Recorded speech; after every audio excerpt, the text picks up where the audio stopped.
शहीदों का बलिदान हमेशा याद रखा जाएगा। पुलवामा हमले की बरसी पर पीएम मोदी ने दी जवानों को श्रद्धांजलि।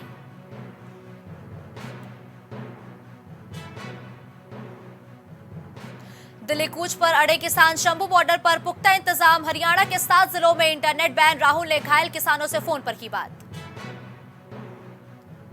किसान आंदोलन पर मायावती का बयान, किसानों की मांगों को गंभीरता से ले सरकार, किसानों को बार बार आंदोलन न करना पड़े। स्वामी प्रसाद मौर्य ने दिया इस्तीफा, अपना दल का मेरावादी का एसपी को झटका, राज्यसभा चुनाव में एसपी का समर्थन नहीं।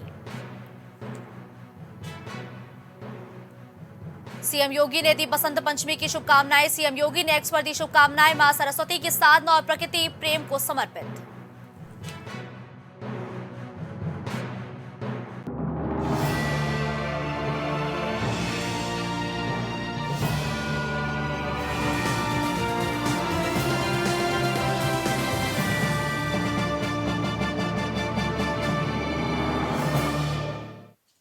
नमस्कार, आप देख रहे हैं प्राइम टीवी और मैं हूं आपके साथ मुस्कान अजमानी। रुक करेंगे यूपी की बड़ी खबरों की ओर। तो 2 साल पहले 378 दिनों तक चले आंदोलन के बाद किसान एक बार फिर से सड़कों पर हैं। मॉडिफाइड ट्रैक्टर, कई महीनों के राशन से लोडेड गाड़ी और बड़े बड़े काफिले लेकर किसान मंगलवार को दिल्ली कूच के लिए निकल पड़े और इसकी वजह रही एमएसपी और इसके अलावा उनके अन्य मांगे, जिन पर उनके मुताबिक सरकार से सही जवाब नहीं मिल सका। और 12 फरवरी को किसानों के केंद्रीय मंत्रियों से जो बैठक हुई वो भी पूरी तरीके से बेनतीजा रही, जिसके बाद मंगलवार को यानी कि बीते दिनों प्रदर्शन शुरू हुआ और आज इस प्रदर्शन का दूसरा दिन है। बुधवार को पंजाब हरियाणा के शंभू बॉर्डर पर जबरदस्त तनाव सुबह से देखने को मिला। किसानों के जत्थे को पुलिस ने शंभू बॉर्डर पर ही रोक लिया। पुलिस ने प्रदर्शनकारियों को तितर-बितर करने के लिए बड़ी संख्या में आंसू गैस के आज भी गोले छोड़े हैं।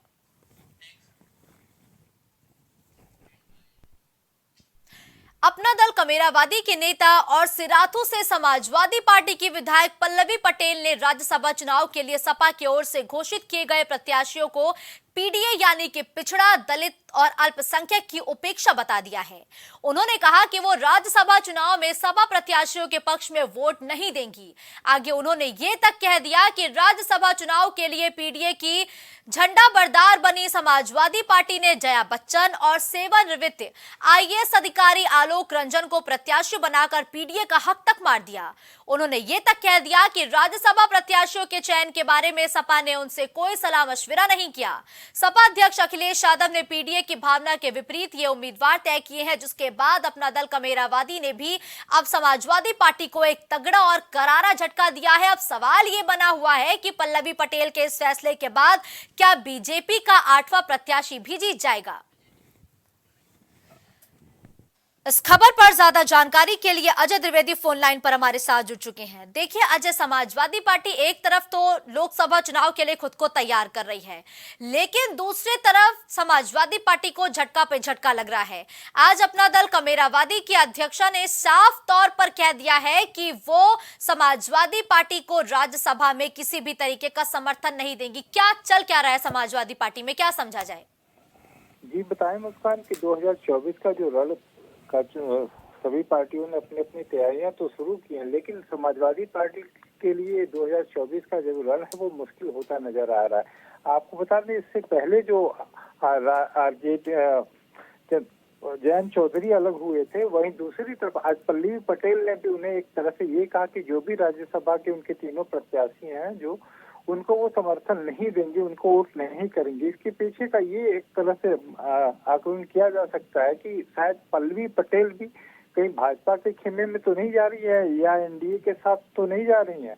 एक तरह से ये नाराजगी है, ये कहने की बात है कि पीडीए का वो विरोध कर रही है। लेकिन आपको बता दें, जो पल्लवी पटेल को यहाँ तक का मुकाम मिला, इसमें कहीं दो राय नहीं कि समाजवादी पार्टी ने उन्हें इस मुकाम तक पहुंचाने में बहुत योगदान दिया। ये जरूर है कि हो सकता है कि जोड़ तोड़ की राजनीति है और इस समय पूरे देश में जोड़ तोड़ की राजनीति दिख रही है, तो हो सकता है पल्लवी पटेल कहीं न कहीं अखिलेश यादव को अभी एक इंटीमेशन देने की कोशिश और आने वाले समय में वो इससे दूर भी हो सकती हैं। जी बिल्कुल, देखिए अजय, इस फैसले के बाद ये तो हम साफ तौर पर कह सकते हैं कि समाजवादी पार्टी को झटका पे झटका लगता हुआ नजर आ रहा है, लेकिन पल्लवी पटेल के फैसले के बाद क्या माना जाए कि भाजपा के 8वें प्रत्याशी की भी जीत तय है?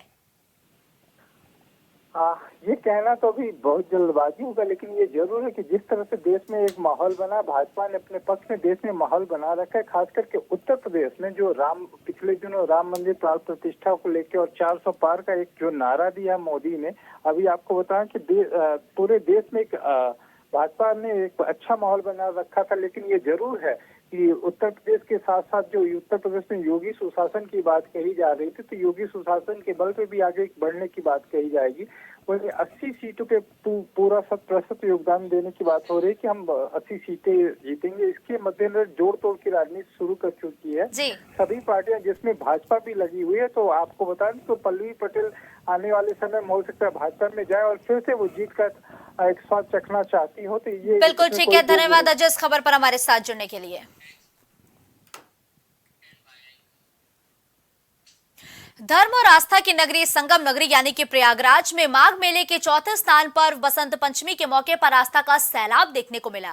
ब्रह्म मुहूर्त से ही संगम के घाटों पर श्रद्धालुओं के स्नान और दान का क्रम जारी रहा, लेकिन बीते एक दिन पहले हुई बारिश के चलते ठंड भी बढ़ गई है। हालांकि श्रद्धालुओं में बसंत पंचमी के स्नान पर्व को लेकर खासा उत्साह है और श्रद्धालु गंगा, यमुना और अदृश्य सरस्वती की त्रिवेणी के तट पर आस्था की डुबकी लगाते हुए अभी तक नजर आए हैं। वही भीड़ को देखते हुए स्नान घाटों और मेला क्षेत्र में सुरक्षा के भी व्यापक और पुख्ता इंतजाम किए गए हैं। बसंत पंचमी का जो है बहुत बड़ा महत्व है। आज माघ मास का जो है ये जो बसंत पंचमी का जो है स्नान है, आज इतने श्रद्धालु हम लोग तो जो है 12 बजे से ही तैयार हो करके जो है और ये 4 बजे जो है स्नान कर रहे हैं। और जो भी यहाँ पे मिले और हम लोगों को 2 बजे 3 बजे 4 बजे स्नान करने में कोई दिक्कत नहीं जो है। और बहुत बढ़िया जो है कहने का मतलब कि स्नान और इसका जितना जी महत्व बताया जाए वो कम ही है। बसंत पंचमी का पावन पर्व है और आप देख रहे हैं कि खराब मौसम और तेज हवाओं के बावजूद भी लाखों की संख्या में श्रद्धालुओं का लगातार माघ मेले क्षेत्र में विभिन्न स्नान घाटों पर आगमन हो रहा है। सम्यक रूप से, सुचारू रूप से, शांतिपूर्ण ढंग से विभिन्न स्नान घाटों पर स्नान चल रहा है। जो बोटों का संचालन है अभी लगभग 15 मिनट पूर्व हम लोगों ने प्रारंभ किया है, क्योंकि उससे पहले मौसम काफ़ी ख़राब था। अगर तेज़ हवाएं और अन्य कोई ऐसी कोई प्रतिकूल स्थिति बनती है तो बोटों का संचालन तत्काल हम लोग प्रतिबंधित कर देंगे। सारी व्यवस्थाएं सुनिश्चित की गई हैं। इंटीग्रेटेड कमांड कंट्रोल सेंटर लगातार सक्रिय है। 300 से अधिक कैमरे क्रियाशील हैं। साथ ही साथ उत्तर प्रदेश पुलिस की विभिन्न इकाइयाँ, ATS के कमांडोज, RF की टीमें, NDRF, SDRF, bomb disposal squads, बड़ी संख्या में महिला पुलिस कर्मियों का व्यवस्थापन, AS चेक टीम्स सभी क्रियाशील हैं। Anti Romeo squad, anti crime team ये भी सक्रिय हैं। तो खबर पर ज्यादा जानकारी के साथ इस वक्त पवन फोन लाइन पर हमारे साथ जुड़ चुके हैं। पवन, देखिए, ब्रह्म मुहूर्त से ही बसंत पंचमी के मौके पर श्रद्धालुओं के स्नान दान का सिलसिला जारी है। तकरीबन 2 बजे का समय हो चुका है। अभी तक कितनी संख्या में श्रद्धालु स्नान कर चुके हैं? बिल्कुल मुस्कान, देखिए, बीते 15 जनवरी से प्रयागराज में माघ मेले की शुरुआत हो गई। मकर संक्रांति स्नान पर्व के साथ माघ मेले की शुरुआत हो गई, जहां पर गंगा, यमुना, अदृश्य त्रिवेणी के संगम पर देश के कोने कोने से करोड़ों श्रद्धालु आते हैं, संगम में आस्था की डुबकी लगाते हैं। अगर आज की बात की जाए तो आज बसंत पंचमी का प्रमुख स्नान पर्व है और बसंत पंचमी स्नान पर्व पर गंगा संगम में स्नान करना, दान करना विशेष महत्व माना जाता है। कि मेला प्रशासन द्वारा जारी की गई विज्ञप्ति के अनुसार इस समय अगर 2 बजे तक के आसपास की बात की जाए तो करीब 26 लाख से अधिक श्रद्धालुओं ने गंगा, यमुना, अदृश्य त्रिवेणी के संगम में आस्था की डुबकी लगाई है। हालांकि अगर प्रयागराज की बात की जाए तो प्रयागराज में बीते कल से ही मौसम ने करवट बदल लिया है।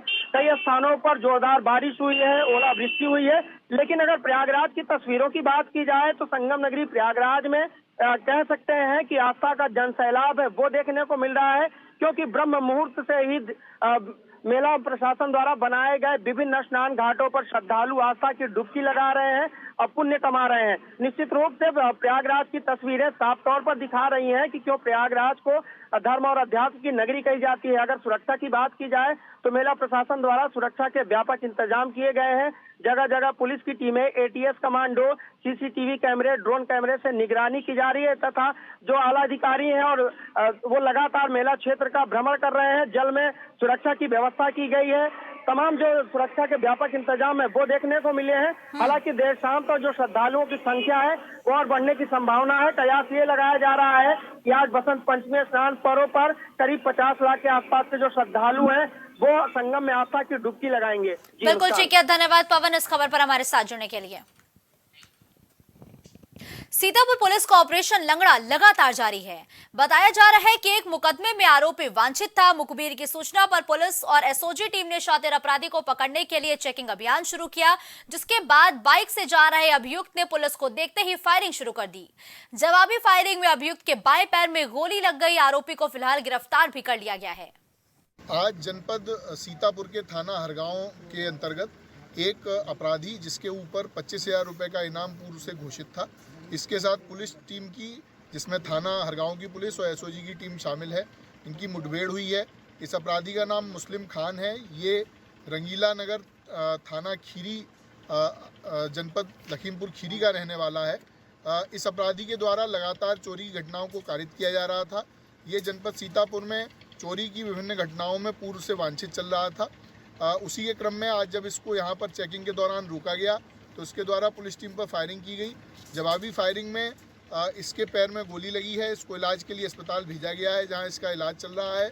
हमारे भी एक पुलिस निरीक्षक के पास में एक गोली लगी है। उनके जो उनका बॉडी प्रोटेक्टर है उसमें गोली लगी है, लेकिन उनकी हालत सही है, उनको कोई खतरा नहीं है। पुलिस टीम के द्वारा इसके अन्य साथियों की गिरफ्तारी का प्रयास किया जा रहा है। इसके पास से चोरी की एक मोटरसाइकिल बरामद हुई है, साथ में एक अवैध शस्त्र, कुछ जिंदा कारतूस तथा कुछ दगे हुए कारतूस बरामद हुए हैं। पुलिस के द्वारा इसका आपराधिक इतिहास जब चेक किया गया तो इसके विरुद्ध पहले से लगभग 13 मुकदमे कायम हैं, जो विभिन्न जनपदों के हैं। ये अंतर जनपदीय अपराधी है। इसके विरुद्ध इसको जेल भेजकर वैधानिक कार्रवाई की जा रही है। आगे भी जनपद सीतापुर में पुलिस के द्वारा ऐसे अपराधियों के विरुद्ध कार्रवाई की जाती रहेगी। खबर आजमगढ़ से है, जहां पूर्व प्रधान रणविजय की गोली मारकर हत्या कर दी गई। इस मामले को लेकर पुलिस ने 6 लोगों को क्षेत्र बर्रा मोड़ के पास से गिरफ्तार कर लिया है। पुलिस ने आरोपी की निशानदेही पर तमंचा और कारतूस भी बरामद किया है। बताया जा रहा है कि मार्टिनगंज बाजार से बाइक से घर लौट रहे पूर्व प्रधान रणविजय यादव की बाइक सवार बदमाशों ने गोली मारकर हत्या कर दी थी।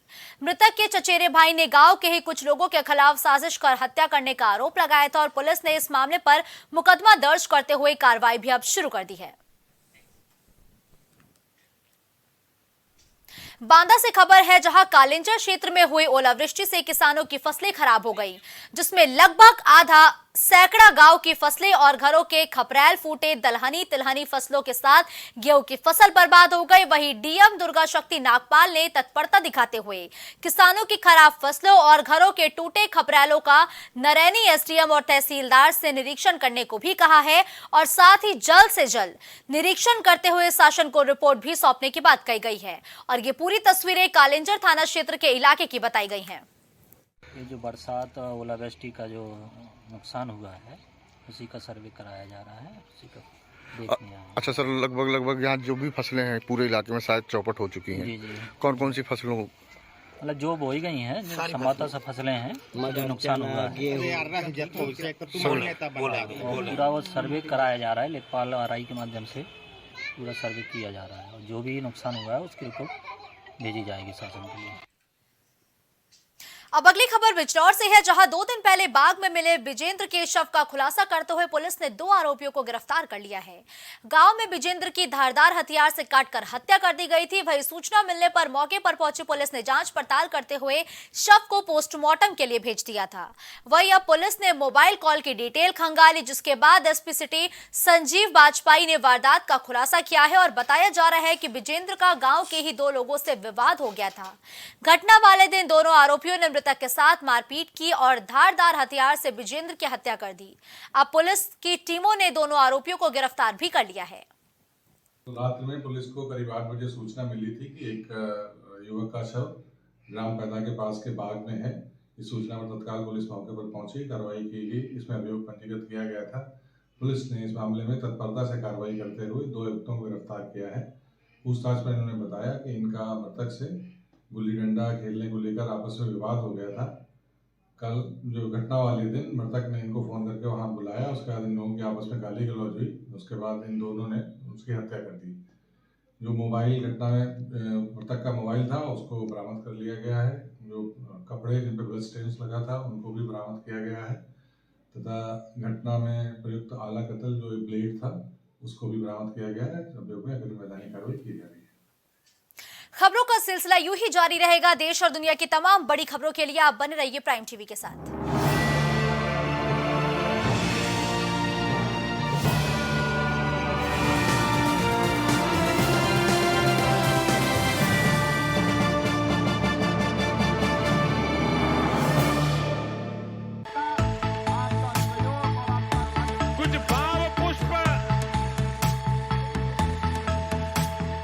आप देख रहे हैं प्राइम टीवी, सच साहस सरोकार।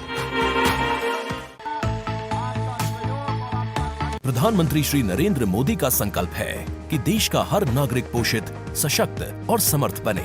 जब पूरा विश्व इस सदी की सबसे बड़ी महामारी कोविड-19 से जूझ रहा था, उस दौरान प्रधानमंत्री श्री नरेंद्र मोदी जी के नेतृत्व में भारत सरकार ने प्रधानमंत्री गरीब कल्याण अन्न योजना का संचालन कर देश के गरीबों की खाद्य सुरक्षा सुनिश्चित की। इसी संवेदनशीलता को जारी रखते हुए आज 80 करोड़ से भी ज्यादा लोगों को मुफ्त अनाज दिया जा रहा है। सभी को अनाज, पोषित समाज।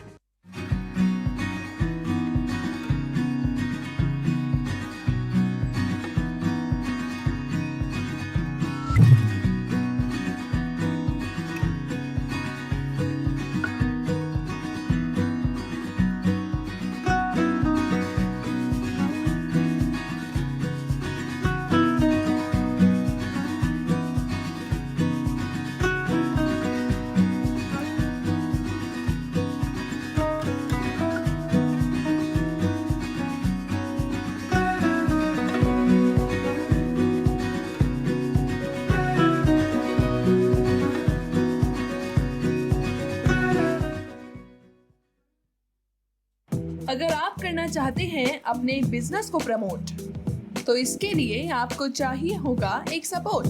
बेहतर स्क्रिप्ट, शानदार ग्राफिक्स, बेहतर विजुअल दिखाएंगे कमाल, जानकारी पहुंचेगी जन जन तक, आपका काम करेगा धमाल। इन सभी चीजों के लिए अब ना हो परेशान।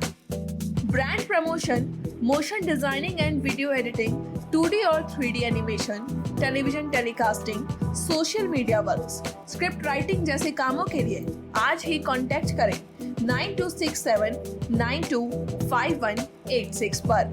इसी के साथ ही आप हमें जीमेल भी कर सकते हैं